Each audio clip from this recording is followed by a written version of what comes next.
जय हिंद दोस्तों। Class 12 chemistry के दोस्तों कुछ इंपॉर्टेंट थ्योरी वाले क्वेश्चंस को कवर करने वाले हैं। अगर आप इन प्रश्नों को तैयार करके जाते हो, इन प्रश्नों को देख के जाते हो ना, तो निश्चित रूप से आपको पेपर में बहुत ज़्यादा हेल्प मिलेगा। ठीक है, बिना टाइम वेस्ट किए क्वेश्चंस को देखते हैं और फटाफट इन क्वेश्चंस को कवर कर लेते हैं। ठीक है, पहला क्वेश्चन है कि फ्रेंकेल दोष से क्या तात्पर्य है। फ्रेंकेल दोष से दोस्तों क्या तात्पर्य है। आयनिक क्रिस्टल में धनायन जब स्थान छोड़कर रिक्त स्थान में चला जाता है तो यह फ्रेंकेल दोष कहलाता है। ठीक है, चलिए नेक्स्ट क्वेश्चन देखते हैं दोस्तों। ये सारे क्वेश्चन ना पेपर में बार बार पूछे जाते हैं, तो इसको आप लोग तैयार कर लोगे तो इसमें से 2-4 प्रश्नों आपके क्वेश्चन पेपर में ज़रूर से ज़रूर देखने को मिलेगा। ठीक है, दूसरा क्वेश्चन है कि वायुयान के टायरों में हीलियम गैस क्यों भरी जाती है, या गुब्बारे में H2 के स्थान पर Hg गैस क्यों भरी जाती है। ठीक है, ये हमको बताना है क्यों भरी जाती है, क्योंकि दोस्तों ये सबसे हल्की अक्रिय गैस है। जो हीलियम गैस है ना दोस्तों, ये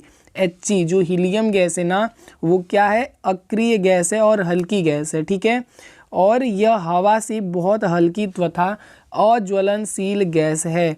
हल्की तथा अज्वलनशील होने के कारण हीलियम गैस को वायुयान के टायरों तथा गुब्बारों में H2 के स्थान पर भरा जाता है। ठीक है, चलिए नेक्स्ट क्वेश्चन देखते हैं।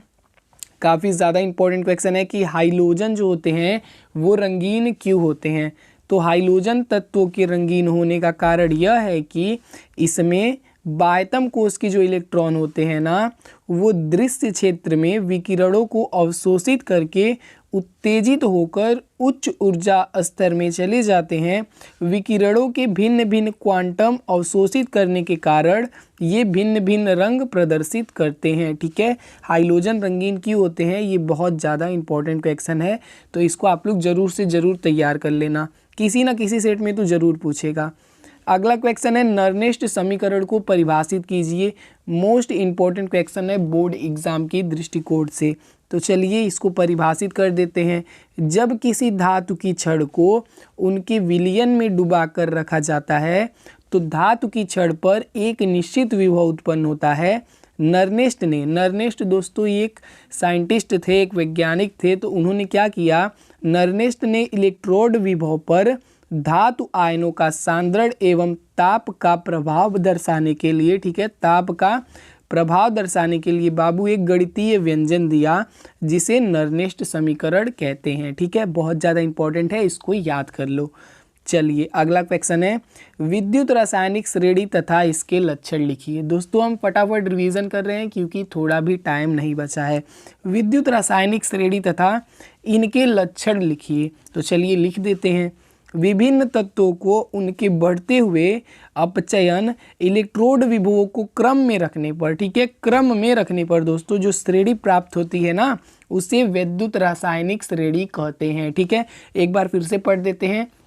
विभिन्न तत्वों को उनके बढ़ते हुए अपचयन इलेक्ट्रोड विभवों को क्रम में रखने पर बाबू जो श्रेणी हमको प्राप्त होती है ना, उसी को विद्युत रासायनिक श्रेणी कहते हैं। ठीक है, चलिए अगला क्वेश्चन देखते हैं दोस्तों। वीडियो में लास्ट तक बने रहना, आगे और भी अच्छे अच्छे क्वेश्चन है जिससे आपको पेपर में बहुत ज़्यादा हेल्प मिलेगी। आदर्श विलयन तथा अनादर्श विलयन क्या है। ठीक है, बहुत ज़्यादा इंपॉर्टेंट क्वेश्चन है। आदर्श विलयन दोस्तों क्या होता है, वे विलयन जो सांद्रता व ताप की विभिन्न परासों में राउल्ट के नियम का पालन करते हैं ना, वो क्या कहलाते हैं, आदर्श विलयन कहलाते हैं। सिंपल सी डिफिनेशन ये है आदर्श विलयन का कि जो नियम मतलब जो विलयन, ठीक है, जो विलयन मतलब ऐसे विलयन जो राउल्ट के नियम का पालन करते हैं वो आदर्श विलयन कहलाते हैं।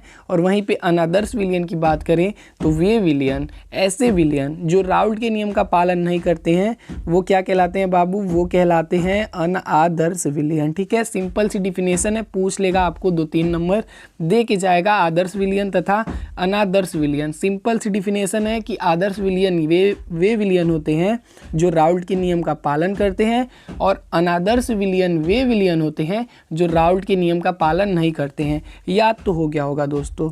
चलिए अगला क्वेश्चन देखते हैं। वेग नियम से क्या तात्पर्य है।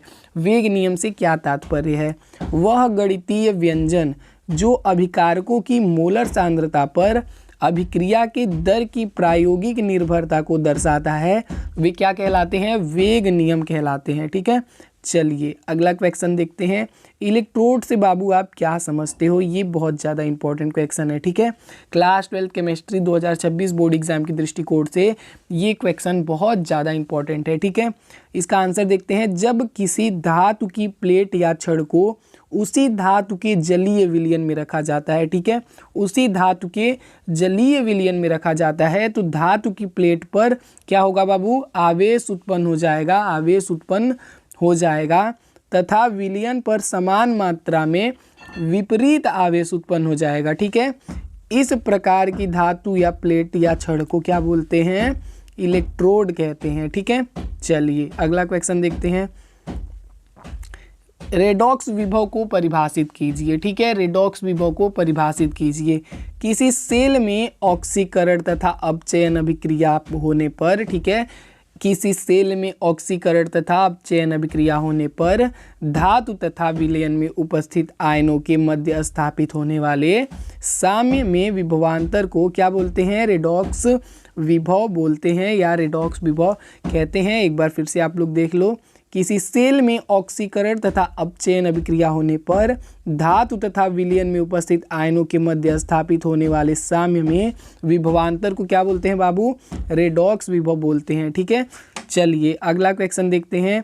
अभिक्रिया की कोटि से आप क्या समझते हैं? अभिक्रिया की कोटि से आप क्या समझते हैं?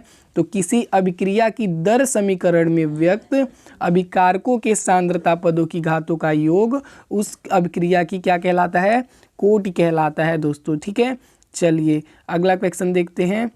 शून्य कोटि की अभिक्रिया से क्या समझते हैं? शून्य कोटि की अभिक्रिया से दोस्तों क्या समझते हैं? बहुत ज़्यादा इंपॉर्टेंट क्वेश्चन है।